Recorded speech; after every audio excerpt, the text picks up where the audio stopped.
So hi guys, welcome to my channel. तो एक ये मेडिसिन है। एक्चुअली एक जो मैंने मेडिसिन का रिव्यू करा था वो है सिनारेस्ट AF। वो भी बहुत बहुत अच्छा मेडिसिन है, लेकिन उसका अपर वर्जन में भी आप कह सकते हैं वो ये मेडिसिन है। सो अगर अभी आपको पता है ठंड का टाइम चल रहा है और बच्चों को जो सबसे कॉमन चीज़ प्रॉब्लम आती है ठंड के टाइम में, या फिर पूरे 12 महीने भी कह सकते हैं बच्चों को प्रॉब्लम आ सकती है, वो है कफ एंड कोल्ड। मतलब ठंड लग सकती है, आपको ऐसा लग सकता है कि बच्चे की बॉडी थोड़ी सी गर्म सी लग रही है, उसको रनिंग नोज हो रखा है, वाटरी आइज हो रखी है, थोड़ा सा हेडेक सा लग रहा है आपको। तो कोई बच्चा अगर छोटा है तो आप नहीं पता कर पाएंगे कि एक्चुअली बच्चे के साथ क्या दिक्कत है क्या दिक्कत नहीं है। लेकिन अगर बच्चा थोड़ा सा बड़ा है सो आपको उसको थोड़ा सा ध्यान देना पड़ेगा कि उसको क्या दिक्कत आ रही है। क्योंकि देखिए ठंड का टाइम है। अभी जस्ट हम अपने इन लॉज के पास गई थी मैं दिवाली के लिए। 3 दिन हम लोग वहाँ पर हैं। जस्ट एक्चुअली हमारा प्लान था 5 डेज़ का, लेकिन हम सिर्फ 3 डेज़ में ही आ गए। बिकॉज बीबी को मेरे अचानक से रनी नोज़ होने लग गया था। बिकॉज ठंड है, ठंड में तो बच्चे को आप हमेशा कितना भी पैक करके रखेंगे, छोटे बच्चों को तो तब भी आप संभाल सकते हैं क्योंकि वो एक बेड पे आराम से एक जगह रहते हैं, लेकिन बड़े बच्चों को आप संभाल नहीं सकते। तो वो इतना भागती थी, इतना खेलती थी, तो उसको रनिंग नोज़ थोड़ा सा हो गया था। और जिस रनिंग नोज़ की वजह से रात में होते होते उसे 98.9 हल्का हल्का फीवर, मुझे लगा कि फीवर नहीं है, थोड़ा हल्का ही था। उस टाइम उसको फीवर सा लगा था, तो उस टाइम मैंने मैफ्टेल दे दिया था उसको। सो जब उसको कोल्ड हुआ तो इसमें क्या है, अगर आप मैफ्टेल ना भी देंगे तो भी चल जाएगा, लेकिन अगर आपको दिख रहा है कि बच्चे को थोड़ा सा गर्माहट सी लग रही है, बॉडी में कफ हो गया है, कोल्ड हो गया है, बहुत खांस रहा है बच्चा, बहुत तकलीफ़ में है, जैसे भी आपको दिक्कत लगती है आपको बस ये मेडिसिन ले लेना है। और इसका नाम है सिनारेस्ट, सिर्फ सिनारेस्ट। वो जो पहले मैंने एक रिव्यू करा था वो था AF, ये सिनारेस्ट है। और इसमें लिखा भी हुआ है ईच 5 ml है ये।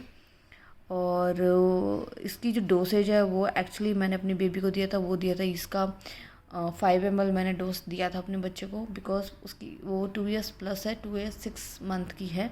सो अगर आपको बच्चे को अगर मेडिसिन की डोसेज से रिलेटेड कोई क्वेश्चन है, कुछ दिक्कत है, मतलब जैसे कि आपको पता नहीं है कि कितना डोसेज देना है बच्चों को अपने अकॉर्डिंग, क्योंकि बच्चे को जो डोसेज मिलता है वो अकॉर्डिंग टू वेट दिया जाता है, ना कि एज दिया जाता है। मान लीजिए आपका बच्चा है 2 साल का, लेकिन वो अंडर वेट है, तो आप उसको 2 साल की एज के बच्चे का मेडिसिन नहीं दे सकते हैं, आपको उसके अकॉर्डिंग वेट देना है। या तो कुछ बच्चे होते हैं जो ओवर वेट होते हैं, यानी कि 2 साल का बच्चा है लेकिन उसका 17 kg वेट है, तो जो 17 kg का वेट है उसके हिसाब से ही आपको मेडिसिन देनी होती है। ऐसा नहीं है कि आप अकॉर्डिंग टू एज देंगे, एज तो देते ही देते हैं, साथ में आपको वेट भी देखना बहुत ज़्यादा ज़रूरी होता है इन सब चीज़ों में।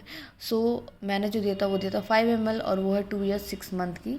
सो अगर आपको डोसेज में कोई दिक्कत है, कोई आपको जानकारी चाहिए, तो मैंने उसके लिए एक प्रॉपर वीडियो बनाया हुआ है जिसमें मैंने डोसेज के बारे में बिल्कुल क्लियरली उसमें मेंशन है, सब कुछ बताया हुआ है कि आप किस तरीके से अपने बच्चे का वेट देख के आप मेडिसिन दे सकते हैं, कोई भी सिरप दे सकते हैं। तो आपको ऐसे किसी से क्वेश्चंस पूछने की ज़रूरत नहीं पड़ेगी।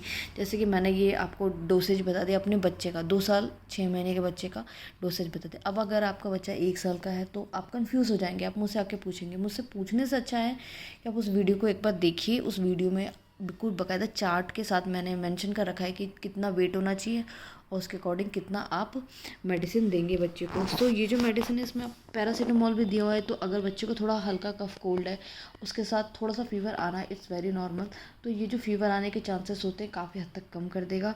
और अगर आपके बच्चे को बहुत ज़्यादा कफ एंड कोल्ड हो रहा है तो आप एक चीज़ हमेशा श्योर कीजिए कि जब बच्चे को नहा रहे हैं तो उसकी नाक हमेशा क्लियर करके रखिए, नोज़ क्लीनर आता है उससे क्लियर करके रखिए। उसके ऊपर भी पूरा वीडियो मैंने बना रखा है, तो आप वहाँ जाके वीडियो मेरे चैनल पर जाके चेक कर सकते हैं। वहाँ पर भी आपको पूरी डिटेल विथ डेमो मैंने बताया हुआ है कैसे नोज़ क्लीन करेंगे।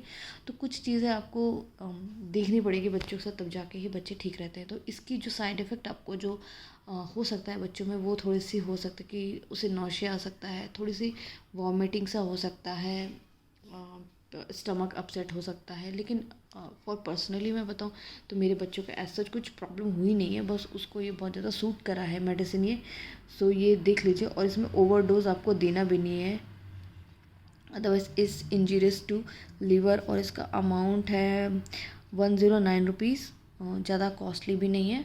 और ये बॉटल जब भी आप यूज़ करने के बाद आपको इसको फ्रीजर में रखना है, फ्रीजर ने सर फ्रिज में रख देना है, फ्रीजर बोलूँगी तो कोई डायरेक्ट फ्रीजर के अंदर ना डाल दे, तो एक फ्रिज में रख देना है आराम से। तो विदाउट यूज़ आप बाहर मत रखिए तो ज़्यादा अच्छा है, तो बस ख़राब होने के चांसेस होते हैं। सो आई रियली होप कि ये शॉर्ट वीडियो आपको अच्छा लगा हो। So thank you so much.